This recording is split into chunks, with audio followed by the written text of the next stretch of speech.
everyone. My name is Harshita and we are going to talk about containers. What are containers? When people start with learning about containers, they have this assumption that containers are virtual machines. They are lightweight virtual machines. Everybody has this notion, and even I had this when I started with containers.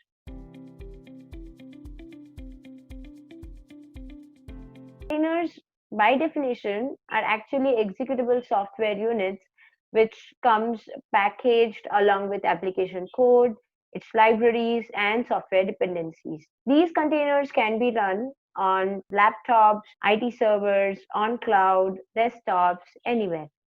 They share the same operating system and isolate the application process from the rest of the system.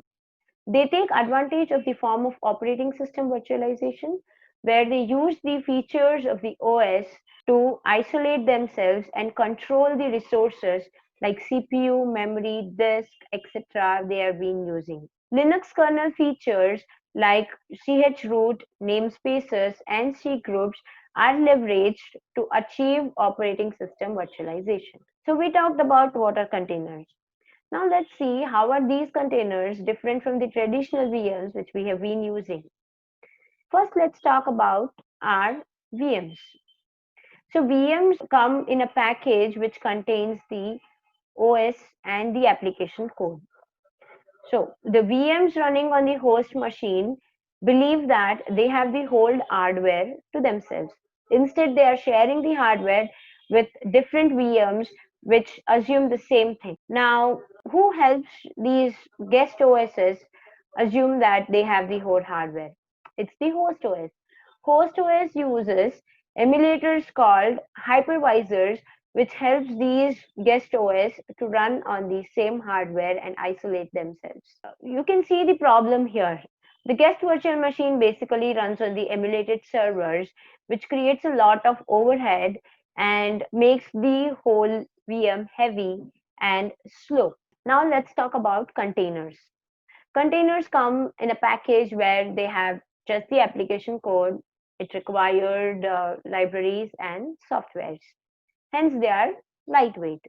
Now, these containers contact with the host OS directly, and they think that they are the only process running on the operating system. Instead, there are multiple other processes running on the same operating system. So here comes the concept of operating system virtualization, where each container believes that that is the only process and it has the whole OS for itself. The equivalent of hypervisors in case of containers is a container engine. Container engine is helping the OS to isolate these processes. The most common container engine we are aware of is Docker engine. So we can put lot of containers on the same OS. Each container containing the application and its software dependencies keeps the containers very small, lightweight, and makes sure that we can bring these containers up quickly and they can be shut down in few milliseconds. Let's see how are these containers beneficial to us in the software development cycle. First thing is containers are lightweight. Containers share the same machine OS kernel, eliminating the need for the full OS for each application and making the container files small and the resources they consume being very less. Easily scalable and elastic. You can install many more containers on a given host as they are lightweight. Since these containers help us in developing microservices, we can scale these containers in a more granular way. Portable and platform independent. Containers carry all their dependencies along with them. Hence, they are independent of the host OS on which the containers are running. So you can run the same container on a laptop or on cloud with the same behavior and it has the same environment. Containers support modern development and architecture. Containers enable us to use microservice architecture where instead of scaling a huge monolithic application, we can scale the application in a very granular way. Containers improves resource utilization. Like VMs before them, containers enable developers and the operators to improve CPU and memory utilization deploy on the physical machine.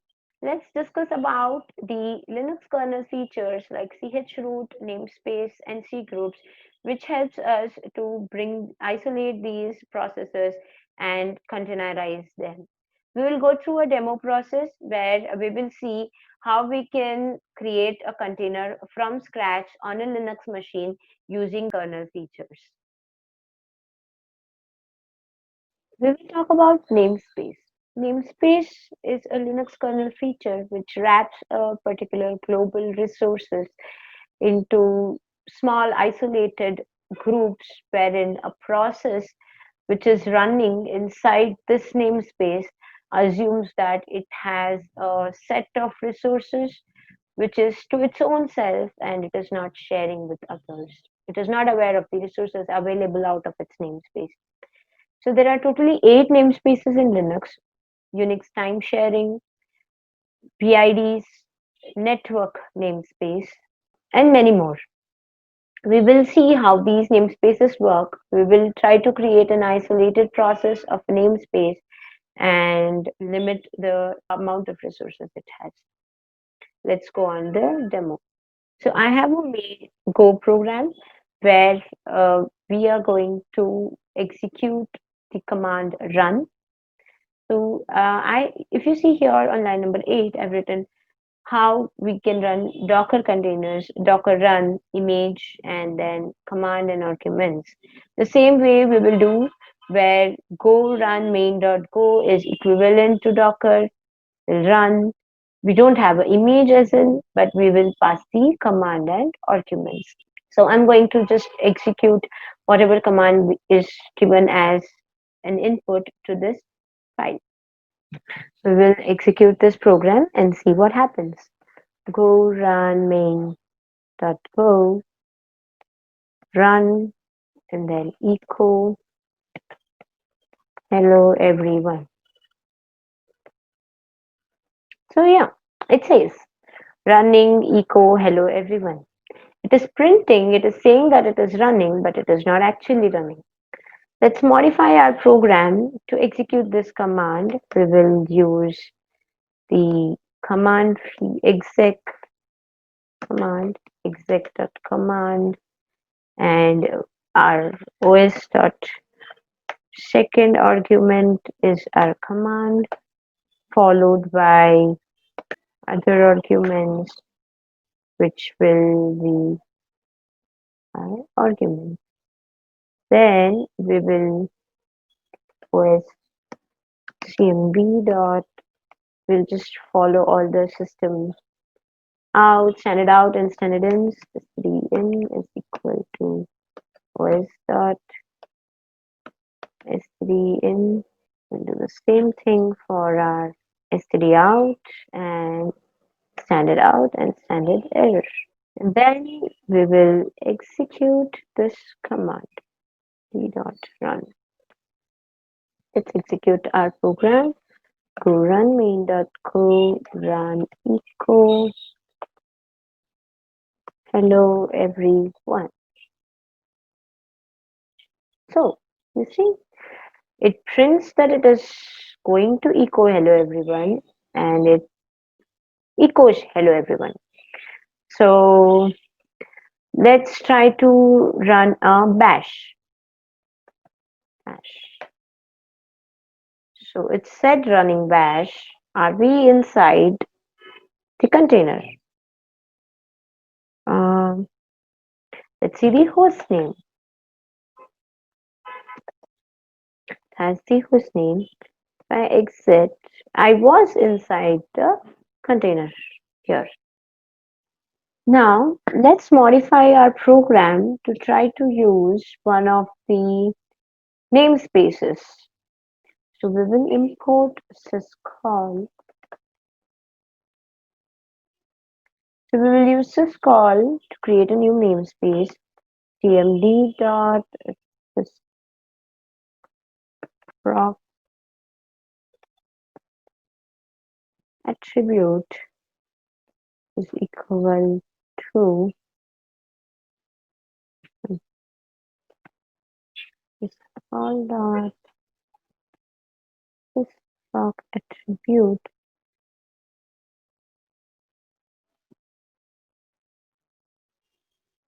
We'll use clone flags, clone one of these namespaces, and we will clone new UTS, Unix Time Sharing System.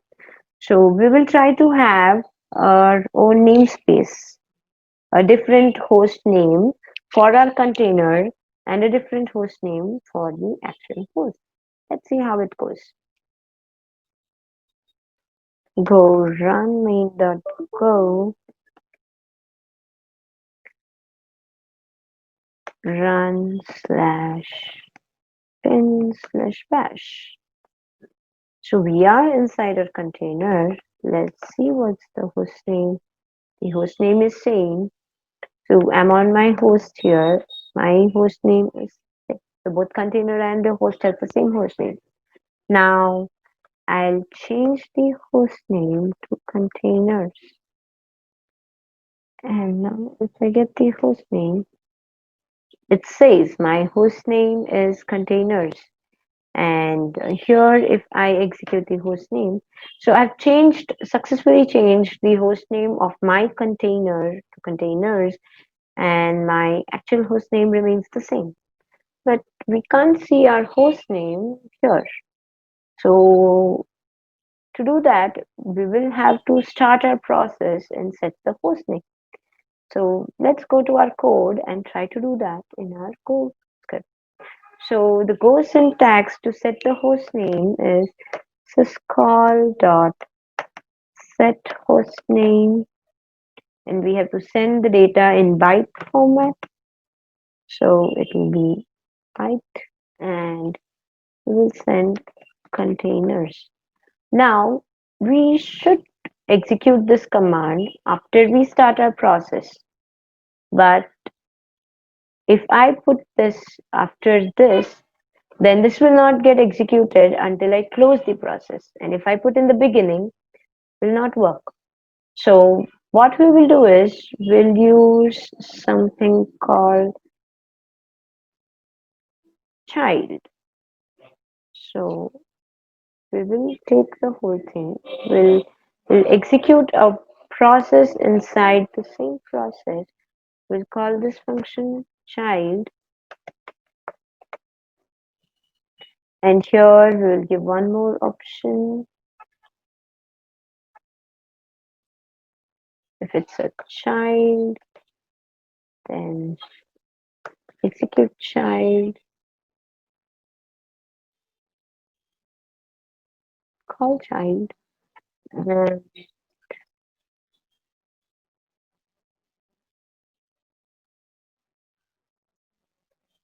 we'll first set our host name, and we don't have to create a new namespace because we are creating the namespace in the top. We will set the host name in the child, and in the main function, we will execute itself. We will go through what is proc, what is this later. So we will execute the function and append this. We have to send all of them as strings to this. So we will append our arguments, and we will send them as a string calling. We will call child in this, comma, with args 2:2 and etc. Next. So we will clone a new namespace and call the same process in itself. Execute the child where we will first set the host name and then execute the command. Let's see how it works. Run /bash. So it printed it twice because we had the run process printing it and the child process printing the same, if you see, we have our host name here, container. And if we go on host and check the host name, we still have the same host name. So we have a different namespace, this having a different host name, and this one having a different host name. So we have our own host name. Now let's try to run PS. What if we think that let's control the processes present and let's have a different set of processes inside our container and different on the host name. So if I run PS here, I get some high numbered process IDs, so which are coming from the host. Run the PS here and PS aux, which will give me all the processes, and they both share the same thing. We can find 9539, 9539, just executing our main. Let's see if we can isolate the processes running inside them. Let's go to our code. So there is a I was sharing there are 8 namespaces. So there is a namespace called PID. So we can use that, creating a new namespace for the PID. Let's try to print our process ID as well. Percentage D. We'll get the PID. PID.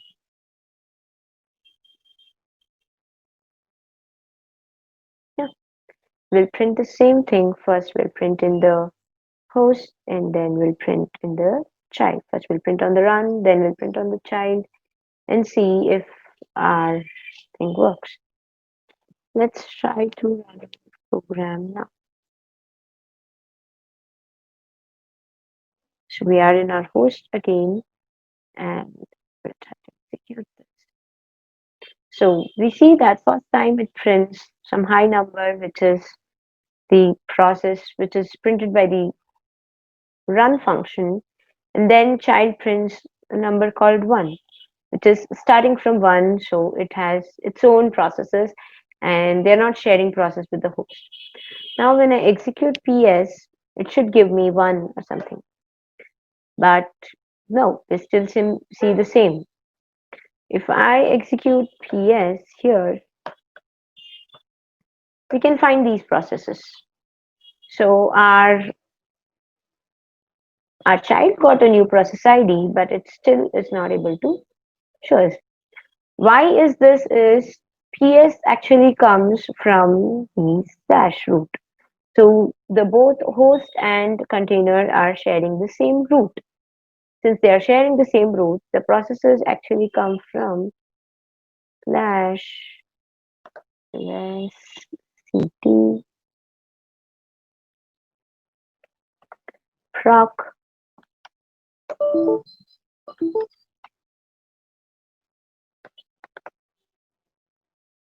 So each PID is shared here. Now, when I go inside the container and do ls slash proc, it has the same set. Now, if we want our containers to see different processes, then we have to change the root.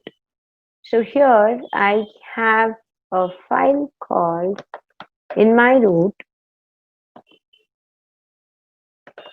I have a file called root for host, and I have new file system created Ubuntu FS.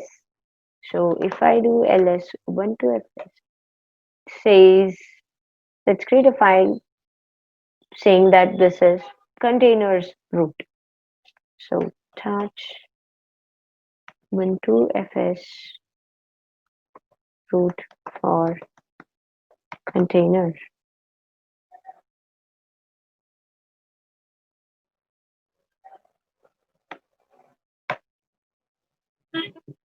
So unless we change our containers root, we will still see the same processes between the host and the container. So here comes chroot, where we are trying to change the root so the process can see only itself and nobody else. Because if it is able to see other the actual host root, then it can see other processes. So let's use chroot here and change the root directory to our Ubuntu FS,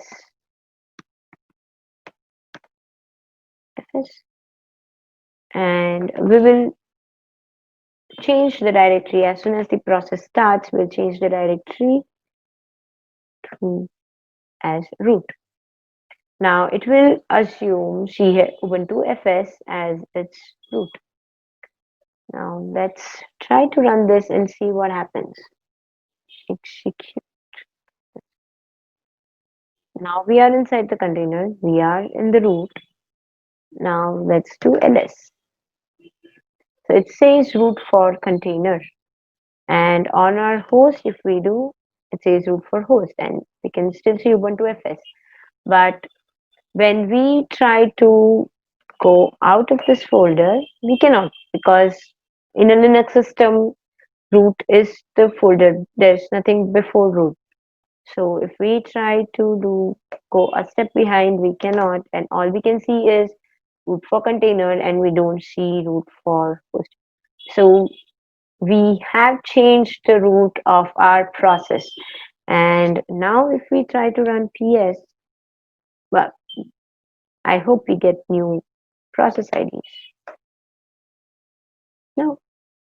So it's we get an error and it says what we have to do in order to make sure that we are able to see our processes. It is asking us to mount proc. So it has the folder proc which has nothing in it. So we have to mount these so that we can use ps command to find our new processes. So we saw that when we did a ps, we were not able to find the commands. Now when we do a ps on our root proc cell, so we get PIDs, and when we do an exec, it's actually exe. It shows us the command we are executing. Now what we'll do is, let's try to run a sleep 100 here, and on the host we'll check ps-c streaming. So we get the process ID 9932. What we will do is, let's check ls-l /proc 9932. There are so many folders, and then we see a root directory which is mounted on Ubuntu FS. So when we create a container using Docker, what it does is it takes the container file system, comes and does a chroot. So it is on the host system and mounted and just runs a separate process of it. Now let's control C this, and then we run ps here. We are not able to find the process list. We have to create a process, because if we do a ls/proc, it has nothing. And ps is able to tell us what the process is by looking into the proc directory. So let's create this mount. Let's come here and mount the directory so that kernel can know that it has to populate everything in the proc.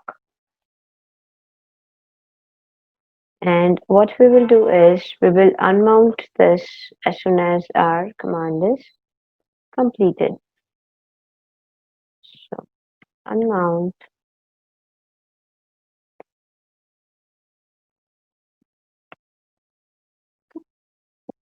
Let's run this and see what happens. So let's exit out of this container and execute our script again. Now we are inside the container. Let's see if the PS works now. Yes. See, we have whole new processes starting from new IDs, and on the host, we have these IDs. So, yes, we have created a separate namespace. We have our own file system. So, we have a container running where it has two namespaces to its own and it has a different root. So, it is not able to see other processes which are running on the host. Let's see our mount. If we see our mount in containers, we can see that proc is mounted on slash proc and it's the type proc. Now, if I come on the host, and I have many mounts, so I'll just grep and see proc. So we see that we have a proc mount on the host, which is actually on the inside the container. So Ubuntu FS proc. So the containers mount is shared with the proc. So there is a namespace for mounts, and what we will do is we'll create a new namespace. We'll clone that namespace, and the mount namespace is named as clone. It names as NS. So that was the very first namespace which was created in Linux kernel, and they named it namespace because uh, they did not think they'll have many namespaces in future. Now, by default, whenever you create a namespace on a host, it is shared with the host system, whatever is there in the namespace. But we don't want to share our mounts with our host system, because if we create 10 containers, then we'll have, and each container has different mounts, then all of those mounts will be shared with the host and there'll be too much data. We don't want to. So for that, we'll use unshare flags where we say that we don't want to share the new namespace with the host mount namespace. Now let's try to run this and see. Let's execute our program again and see what happens. So, yeah, now I'll run mount and we see our mount here on the host, building mount, and we will look for proc. So now we don't see the process here. We can still find out by, let's do the same thing, sleep, and then we will come and see here on our host how, what's the process, and then we'll do ls. Let's do cat slash 065, and it's in the mounts. Now we can still see that there is a mount here, but we don't necessarily see it on the host. In the mount command, it is hidden in the mount command, but we can still see it. Uh,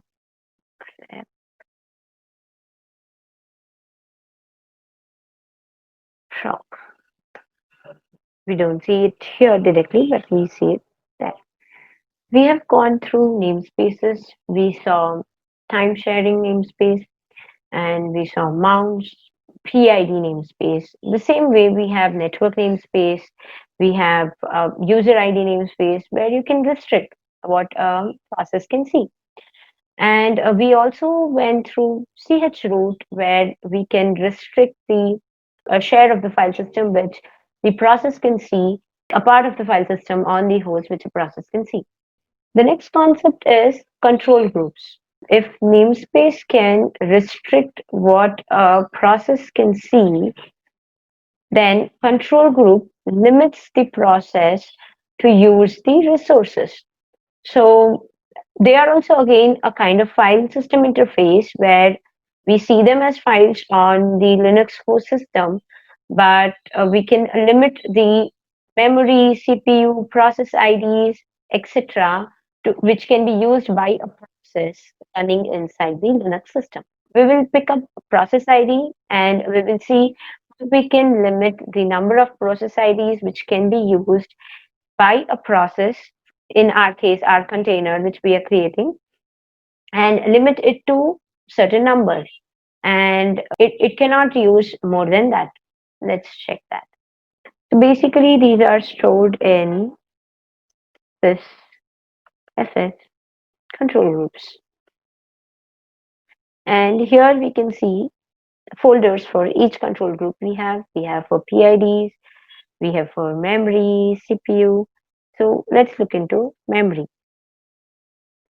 So we have a bunch of files which define, we will check the memory limit on this machine for process, and we see that by default whenever a process is executed on a system, it gives all the memory it has.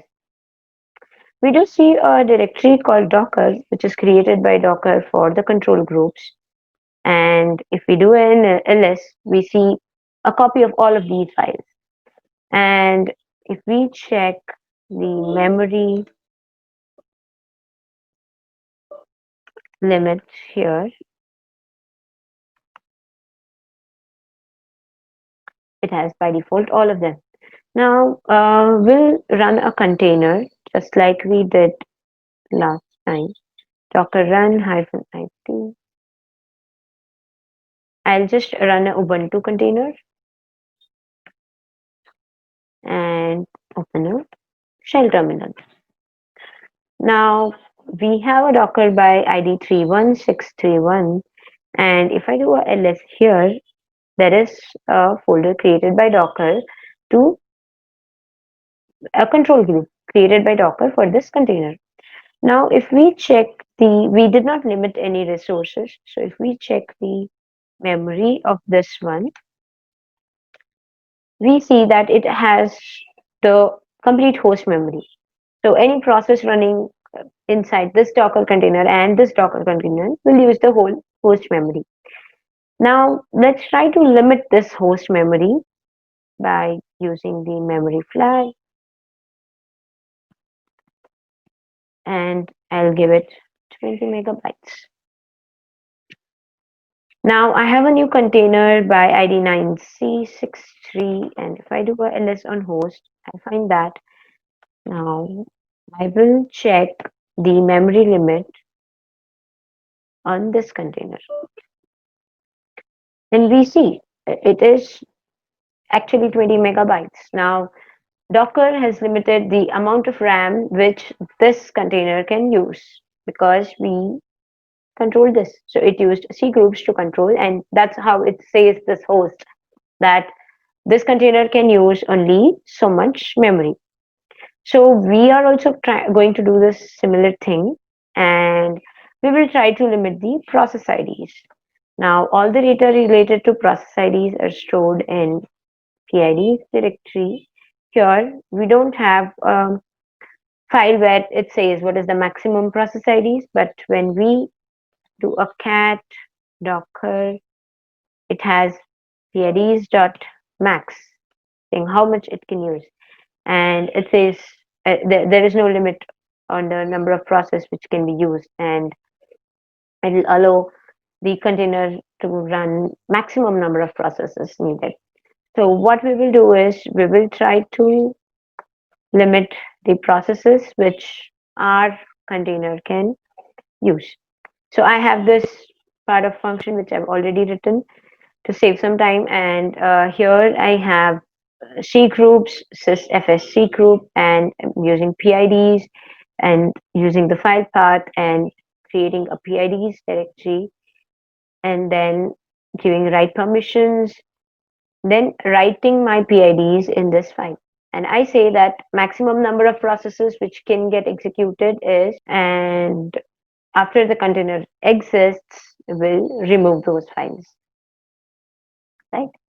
Now let's try to run this one and see how many processes we can execute. So we have a container directory here, we get into the container and we'll see what is the maximum PIDs it can have. And it says 20, which we had configured. Now, if I see the current PIDs, current, it has 5 processes currently getting executed. Now, we will see what happens. So we will run the same sleep 100 and we will try to find that process on our host, just like we did last time. And we will try to see that process in our current tasks. Cat in our current processes, see group dot fox. So we have 10668 as a process here.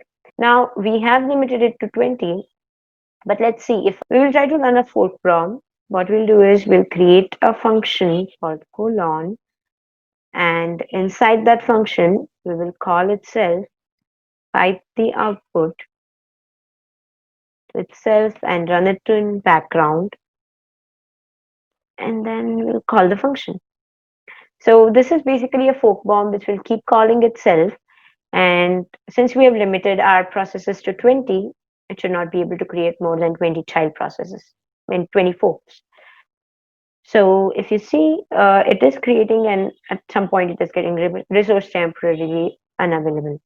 Now, if we check our current processes, these.current, we have 20 processes running, not more than 20. Now, if I do fax on my host, I can see all the processes, and here these are the defunct processes, the fork processes. This are main go, and we are calling itself as a child, and then these are the defunct processes which are being executed here, and they cannot be more than 20 because we have limited them using control groups. So this is how containers work internally using namespaces, chroot, and control groups.